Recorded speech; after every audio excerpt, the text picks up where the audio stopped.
Hello everyone, कैसे हो सब लोग। हाँ जी दोस्तों, स्वागत है आज की क्लास में। आज मैं आप लोगों के साथ पीजीबीपी की अमेंडमेंट डिस्कस करने जा रहा हूँ। तो जो बच्चे मई और जून 2024 में एग्जाम देने जा रहे हैं, उन बच्चों के लिए अमेंडमेंट्स बनाए जा रहे हैं, ठीक है। और इस पीडीएफ को लेने के लिए आपको टेलीग्राम चैनल को ज्वाइन करना होगा, जो कि इसी वीडियो के डिस्क्रिप्शन में आपको मिल जाएगा, ठीक है जी। तो इससे पहले मैंने आपको कुछ सैलरी के अमेंडमेंट्स कराए हैं, ठीक है, और इंट्रोडक्शन। अच्छा, एक बात और, ये सारी अमेंडमेंट्स हैं, यानी बजट वाली अमेंडमेंट भी है और नोटिफिकेशन वाली अमेंडमेंट भी है। मतलब इसके बाद आपको कोई और अमेंडमेंट देखने की जरूरत नहीं, ठीक है। हम डीटी की अमेंडमेंट कर रहे हैं पहले, फिर जीएसटी की भी करेंगे। तो पीजीबीपी की अमेंडमेंट बहुत ही इंपॉर्टेंट चैप्टर है, बहुत ही इंपॉर्टेंट अमेंडमेंट्स हैं। आओ जरा चर्चा करते हैं इसके ऊपर भी। बच्चों, पहला तो पॉइंट यह आया कि नाउ एक टाइम लिमिट होता है सेक्शन नंबर 35D के अंदर एक स्टेटमेंट फर्निश करने के लिए। कैसी स्टेटमेंट? क्या होता है कि आपको अगर 35D की बात करें तो वो ये प्रीलिमिनरी एक्सपेंसेस को राइट ऑफ करने वाला, आपको याद होगा, ये वही प्रीलिमिनरी एक्सपेंसेस जहां पर आपको इन केस ऑफ कंपनी है तो पहले कंपेयर करना होता था 5% ऑफ कॉस्ट ऑफ प्रोजेक्ट या 5% of capital employed whichever is higher. फिर हायर अमाउंट को कंपेयर करते थे एक्चुअल एक्सपेंडिचर के साथ विच एवर इज लेस। जो अमाउंट आता था उसकी आप डिडक्शन लेते थे 5 इक्वल इंस्टॉलमेंट्स में। कुछ याद आ रहा है? अब वही वाली बात जो हो रही है कि कंपनी के केस में आपने जो भी खर्चा किया होगा उस प्रीलिमिनरी एक्सपेंसेस से रिलेटेड, जैसे कि प्रोजेक्ट रिपोर्ट पे खर्चा किया, सर्वे रिपोर्ट पे खर्चा किया, मार्केट सर्वे, प्रोजेक्ट रिपोर्ट, फीजिबिलिटी रिपोर्ट, हाँ, इंजीनियरिंग सर्विसेज, ये जो खर्चे आप लोगों ने किए ना, उसके लिए आपको एक स्टेटमेंट फर्निश करना पड़ता है कि जो भी आपने एक प्रीलिमिनरी एक्सपेंसेस के खर्चे किए, ठीक है, वो आपको स्टेटमेंट फर्निश करना पड़ता था। अभी क्या था, पहले कोई टाइम लिमिट नहीं थी, गवर्नमेंट ने अब इस टाइम लिमिट को कर दिया फिक्स। कहा रिटर्न से पहले पहले, क्या, रिटर्न से पहले, और वो भी कितने टाइम पहले, 1 महीना पहले आपको बताना होगा क्या, ये सारे खर्चे, ताकि आप क्या ले सको, डिडक्शन। सो बेसिकली उस खर्चों के लिए आपको एक स्टेटमेंट देनी होगी, जो भी आप प्रीलिमिनरी एक्सपेंसेस को राइट ऑफ करना चाह रहे हो, ठीक है, डिडक्शन क्लेम करना चाह रहे हो, तो इन खर्चों के रिलेटेड, इनसे रिलेटेड जो खर्चे हैं, है ना, ये सारे के सारे मेरे जो प्रोजेक्ट रिपोर्ट है, फीजिबिलिटी रिपोर्ट है, मार्केट सर्वे, इंजीनियरिंग सर्विसेज, ये हम लोग पढ़ चुके हैं सेक्शन 35D में। इससे रिलेटेड जितने भी एक्सपेंसेस हैं, हम इनको भी क्या बोलते हैं दोस्तों, प्रीलिमिनरी एक्सपेंसेस। और इनकी मैं डिडक्शन क्लेम करना चाहता हूं तो गवर्नमेंट कहता है इसको विद इन प्रिस्क्राइब टाइम अगर आपने सबमिट कर दिया गवर्नमेंट को स्टेटमेंट, तो ऐसे केस में हम आपको इसकी डिडक्शन अलाउ कर देंगे, वरना अलाउ नहीं करेंगे। क्या ये बात समझ में आई? अच्छा, वो टाइम लिमिट क्या है? कहता है it is required to be furnish with in 1 month prior to the due date of filing of ITR. अच्छा, due date of filing of ITR क्या है? तो आपको पता है कि जहां कंपनी ऑडिट की मैंडेटरी होती है तो वहां तो 31 अक्टूबर है, ऑडिट मैंडेटरी नहीं होती है तो 31 जुलाई है, हाँ या ना?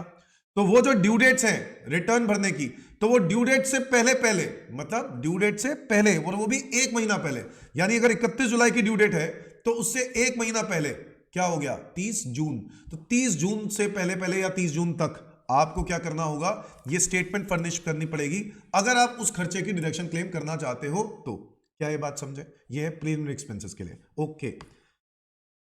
नाउ नेक्स्ट अमेंडमेंट जो हम लोग डिस्कस कर रहे हैं वो है एक नया क्लॉज इंसर्ट किया गया सेक्शन 43B के अंदर, क्लॉज H इंसर्ट किया गया। 43B क्या है बच्चों, याद करो, 43B जो हम लोग डिस्कस करते थे, actual payment basis.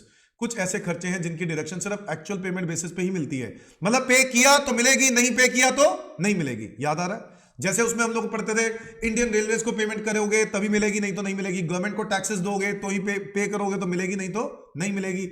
Interest on loan आता था वहां पर, कुछ याद आ रहा है? ठीक है, और भी बहुत सारी लीव सैलरी आती थी वहां पर, है ना। तो वो जो हम लोग ने पढ़ा था उसी पॉइंट की कंटिन्यूएशन में एक पॉइंट और इंसर्ट हो गया, और वो है क्लॉज H, जिसमें बोला गया कि अगर आप किसी एमएसएमई को पेमेंट देते हो, एमएसएमई मतलब जिसको गवर्नमेंट ने माइक्रो और स्मॉल एंटरप्राइज बोला है अंडर एमएसएमई एक्ट, माइक्रो और स्मॉल अंडर एमएसएमई एक्ट। मैं एमएसएमई एक्ट नहीं पढ़ा रहा हूं आप लोगों को, बट एमएसएमई एक्ट के हिसाब से अगर आपकी कंपनी माइक्रो या स्मॉल एंटरप्राइज में एलिजिबल होती है तो ऐसे केस में आप अगर उनको क्या करते हो, पेमेंट देते हो, ठीक है, आप लायबल हो उनको पेमेंट देने के लिए, आपने कुछ सामान खरीदा उनसे और लायबल हो पेमेंट देने के लिए, तो अगर आपने वो पेमेंट उस प्रीवियस ईयर में कर दी, मतलब गवर्नमेंट ने ना एमएसएमई एक्ट के अंदर एक ड्यू डेट भी दी है, और ड्यू डेट दी है क्या, 15 दिन या 45 दिन। कहता है, ये देखो मैंने लिखा है as per MSME act payment, यार मैंने कोई माइक्रो या स्मॉल एंटरप्राइज की, ठीक है, मैंने कोई माइक्रो या स्मॉल एंटरप्राइज से कुछ सामान खरीदा, उनको पेमेंट देने के लिए मैं लायबल हूं, तो क्या मेरे ऊपर गवर्नमेंट ने एक रिस्ट्रिक्शन रख दी है कि आप लोग उनको पेमेंट टाइम पर दो। यस, तो गवर्नमेंट उनको सपोर्ट कर रही है, कह रहा है उनको पेमेंट टाइम पर दो। कहता है अगर आप इनको 45 दिन के अंदर पेमेंट कर देते हो, कितने दिनों में, 45 डेज के अंदर, अगर एग्रीमेंट है, देखो जनरली एग्रीमेंट होता है क्या कि मैं आपको पेमेंट दे दूंगा, कितने दिनों में पेमेंट दे दूंगा, 20 दिन, 15 दिन, जो कि मैक्सिमम एमएसएमई एक्ट के अंदर कितना किया जा सकता है, 45 दिन। Is that clear? अगर एग्रीमेंट नहीं है तो कितने दिनों में पेमेंट हो जानी चाहिए, 15 दिनों में हो जानी चाहिए। क्या ये बात समझे दोस्तों? चाहे मैं मर्केंटाइल अकाउंटिंग फॉलो करता हूं, अगर मैं पीएनएल अकाउंट में खर्चा दिखाना चाहता हूं तो उसके लिए मुझे पे करना होगा पैसा। पे नहीं करूंगा डिडक्शन नहीं मिलेगी। क्या मेरी बात समझ में आई? पे करूंगा तो मिलेगी, पे नहीं करूंगा तो नहीं मिलेगी। ये बात क्लियर होती है? So as per MSME act, payment is to be made within 45 days if there is an agreement. अगर एग्रीमेंट है पार्टी के साथ जो कि माइक्रो और स्मॉल एंटरप्राइज है, बट अगर पेमेंट का एग्रीमेंट नहीं है कि पेमेंट कितने टाइम में देना है, तो मैक्सिमम 15 दिन, 15 दिन के अंदर पेमेंट कर देनी चाहिए थी। क्या ये बात समझ में आई? गवर्नमेंट कहता है अगर आप ये ड्यू डेट मिस कर देते हो, अगर आप ये ड्यू डेट मिस कर देते हो, 45 दिन वाला मिस कर देते हो या 15 दिन मिस कर देते हो एग्रीमेंट ना होने की वजह से, तो ऐसे केस में जिस ईयर में आपने पेमेंट करी उस ईयर में हम डिडक्शन अलाउ कर देंगे। क्या ये बात समझ में आई? सेक्शन 43B में आने का मतलब यही है। कहता है अगर आपने ये ड्यू डेट मिस कर दी ना, तो जिस ईयर में पे करोगे उस ईयर में मिल जाएगी। Just like employee welfare. क्या एम्प्लॉय वेलफेयर में भी ऐसे ही पढ़ते थे? ड्यू डेट मिस हो गई, अगर जो ड्यू डेट के अंदर अंदर हो गया तो आपको ड्यू डेट वाले टाइम पे मिल जाएगी, बट अगर ड्यू डेट मिस हो गई तो जिस ईयर में पेमेंट कर दी उस ईयर में आपको डिडक्शन अलाउ हो जाएगी। So for example, Mister A purchase goods of 10,000 from A and company, जो कि एक माइक्रो स्मॉल मीडियम एंटरप्राइज है, माइक्रो स्मॉल एंटरप्राइज है, मीडियम वाली नहीं, एमएसएमई एक्ट के अंदर कवर्ड है। On 1 March 2024, as per the written agreement between them the payment has to be made on 5 April. कहता है ये एग्रीमेंट हुआ था कि 5 अप्रैल तक पेमेंट कर दोगे। तो मुझे एक बात बताओ, जब एग्रीमेंट होता है तो मैक्सिमम टाइम कितना दिया जाता है? 45 दिन। तो क्या 45 दिन के अंदर अंदर की बात हो रही है? हाँ, चेक करो, मार्च में 31 दिन होते हैं और अप्रैल में 5 दिन, और तो आप 45 दिन के अंदर अंदर हो गया। कहता है अगर मर्केंटाइल अकाउंटिंग है और मिस्टर ए ने पेमेंट करी है 2 अप्रैल को, तो क्या ये 5 अप्रैल से पहले है? यस। तो ऐसे केस में इस खर्चे की डिडक्शन कब मिलेगी? जिस ईयर से रिलेटेड वो पेमेंट थी। तो बताओ किस ईयर से रिलेटेड थी? 23-24। Is that clear everyone? तो इसकी डिडक्शन आपको कब मिलनी चाहिए? 23-24। इसमें कोई दिक्कत नहीं है। अच्छा, ये क्यों दिक्कत नहीं है? क्योंकि ड्यू डेट जो है एग्रीड थी और ड्यू डेट के अंदर अंदर ही पेमेंट कर दी गई।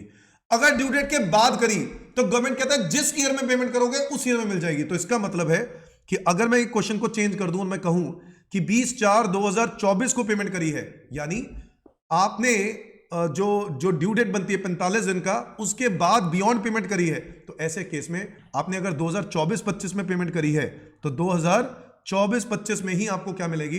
Deduction. Is that clear everyone? तो मुझे लगता है ये बहुत आसान है, समझ में आ गया होगा। तो हमारे ये 2 पॉइंट्स तो ये हो गए, ठीक है। तीसरा पॉइंट जो अमेंडमेंट का है वो है ये वाला। आपको याद होगा प्रिजम्पटिव स्कीम हम पढ़ते थे, सेक्शन 44AD। क्या पढ़ते थे? 44AD, याद है? इसके अंदर गवर्नमेंट ने बोला हुआ था कि अगर आपकी टर्नओवर 2 करोड़ रुपए तक की है, कितने रुपए तक की है? 2 करोड़ रुपए तक की है, ठीक है, तो आप प्रिजम्पटिव स्कीम का ऑप्शन ले सकते हो। क्या ले सकते हो? प्रिजम्पटिव स्कीम का, जिसमें याद है 8% of the turnover, 8% of the turnover आपका प्रॉफिट मान लिया जाता था।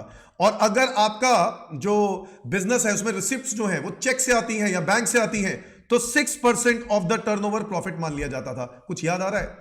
वो जो है ना, वो जो लिमिट है 8 और 6 तो बिल्कुल सेम है, बट ये जो 2 करोड़ है इसको बढ़ा के गवर्नमेंट ने कितना कर दिया है? 3 करोड़। वैसे 2 करोड़ ही है, बट 3 करोड़ कब कर दिया है? कहता है अगर जो हमारी टोटल कैश रिसीट्स हैं, जो हमारी टोटल कैश रिसीट्स हैं बिजनेस में, वो 5% से कम रहती हैं। कितने से कम रहती हैं? 5% या उससे कम रहती हैं कैश रिसीट्स। क्या समझे मेरी बात? मतलब अगर मान लो मेरी रिसीट्स जो है टोटल 2.5 करोड़ की हैं, इस 2.5 करोड़ में से अगर मैं ये कहता हूं कि 2 करोड़ की मेरी कैश रिसीट्स हैं, 2 करोड़ की क्या है? कैश रिसीट्स, तो गवर्नमेंट डिस्करेज करता है। तो ऐसे केस में आपको प्रिजम्पटिव स्कीम तभी मिलेगी, प्रिजम्पटिव स्कीम की लिमिट 3 करोड़ वाली तभी मिलेगी जब आपका जो कैश रिसीट है वो मैक्सिमम कितना है? 5% तक है। क्या मेरी बात समझे? मतलब क्या 2.5 करोड़ रुपए का अगर मेरी टोटल रिसीट्स हैं और उसमें 2 करोड़ की अगर मेरी कैश रिसीट्स हैं, तो क्या ये टोटल 5% से ज्यादा बनता है कैश रिसीट्स? यस। और अगर 5% से ज्यादा बनती है तो ऐसे केस में गवर्नमेंट मुझे सपोर्ट नहीं करेगी। कहने का मतलब, अगर ऐसे केस में गवर्नमेंट मुझे सपोर्ट नहीं करेगी, इट मींस कि मैं यहां पर जो क्या कहते हैं, मेरा जो टर्नओवर, मेरा जो प्रॉफिट माना जाएगा, उसके लिए प्रिजम्पटिव इनकम का जो मुझे ऑप्शन दिया जा रहा है वो मुझे 3 करोड़ रुपए तक ऑप्शन दिया जा रहा है। मतलब पहले मैं सिर्फ 2 करोड़ तक ऑप्शन ले सकता था, अब मैं 3 करोड़ तक ले सकता हूं, बट शर्त यह है कि आपको cash receipts 5% of the total receipts की 5% से ज्यादा कैश रिसीट्स नहीं होनी चाहिए। अगर उससे ज्यादा हो गई ना तो हम आपको बेनिफिट नहीं देंगे। क्या ये बात समझ में आती है? ओके अच्छा, ये जैसे 44 एडी में 2 करोड़ को 3 करोड़ कर दिया है, वैसे 2 करोड़ ही है। 3 करोड़ कब हो गया? जब 5% ऑफ कैश रिसीट्स, 5% से ज्यादा कैश रिसीट्स ना हो टोटल, ठीक है, जो टोटल रिसीट्स की 5% से ज्यादा कैश रिसीट्स ना हो। कुछ याद है ऐसा ही कुछ ऑडिट के लिए भी बोला गया था? हाँ, ऑडिट के लिए भी कुछ ऐसा ही आया था ना, कि ऑडिट में भी यही बोला था 5% ऑफ टोटल कैश रिसीट से ज्यादा नहीं होनी चाहिए, पेमेंट भी 5% ऑफ टोटल से ज्यादा नहीं होना चाहिए कैश में। अगर आपने ये सब चीजों को मेंटेन करके रखा तो आपकी ऑडिट की जो लिमिट है वो 10 करोड़ कर दी गई थी। यस और नो? वैसे ही यहां पे प्रिजम्पटिव इनकम आपको टर्नओवर बढ़ा दी है गवर्नमेंट ने, 2 से 3 कर दी है, बट गवर्नमेंट कहता है फिर आपको ये बात का ध्यान रखना है कि आपकी जो कैश रिसीट्स हैं वो टोटल जो कैश रिसीट्स हैं वो मैक्सिमम 5% होनी चाहिए, इससे ज्यादा नहीं होनी चाहिए। ओके अच्छा, सिमिलरली 44 एडीए के अंदर जो 50 लाख रुपए की लिमिट होती थी, कितने की लिमिट होती थी? 50 लाख, उसको भी गवर्नमेंट ने कितना कर दिया? 75 लाख कर दिया। कितना कर दिया? 75 लाख कर दिया, और कहा कि 75 लाख की लिमिट तभी अप्लाई होगी जब आपकी total cash receipts 5% of the total receipt से कम है। क्या ये बात समझ में आई? वैसे 50 लाख है, बट अगर 75 लाख कब होगा? जब टोटल रिसीट्स का 5% से ज्यादा की कैश रिसीट नहीं होनी चाहिए। अगर 5% से ज्यादा है तो 50 लाख की लिमिट लगेगी, और अगर 5% से कम है तो आपको 75 लाख तक की लिमिट मिल जाएगी प्रिजम्पटिव ऑप्ट करने के लिए। बच्चों, इस प्रोफेशन वाले में 44 एडीए वाले में 50% ऑफ द टर्नओवर प्रॉफिट मान लिया जाता था, याद करो, ठीक है, और इसमें वो 8 और 6 है ना 44 एडी में। दैट्स इट, ये हमारी पीजीबीपी की अमेंडमेंट्स हैं, और मैं अगले अमेंडमेंट लेके आऊंगा बहुत ही जल्द कैपिटल गेन की। और अब आपको वीडियो बड़ा फटाफट मिलती रहेंगी, क्योंकि इसका रीजन ये है कि आपके एग्जाम, अब आपके रिजल्ट्स भी आ गए हैं, तो बहुत सारे बच्चे अब मई और जून के लिए तैयारी करनी स्टार्ट कर चुके हैं। तो अब जो है रेगुलरली आपको वीडियो अपडेट आती रहेगी, ठीक है। तो मेरे इस चैनल के साथ बने रहिए, और प्लीज़ सब्सक्राइब करो इस चैनल को, और लाइक करो इस वीडियो को, और शेयर करो अपने दोस्तों के साथ। Thank you, bye bye.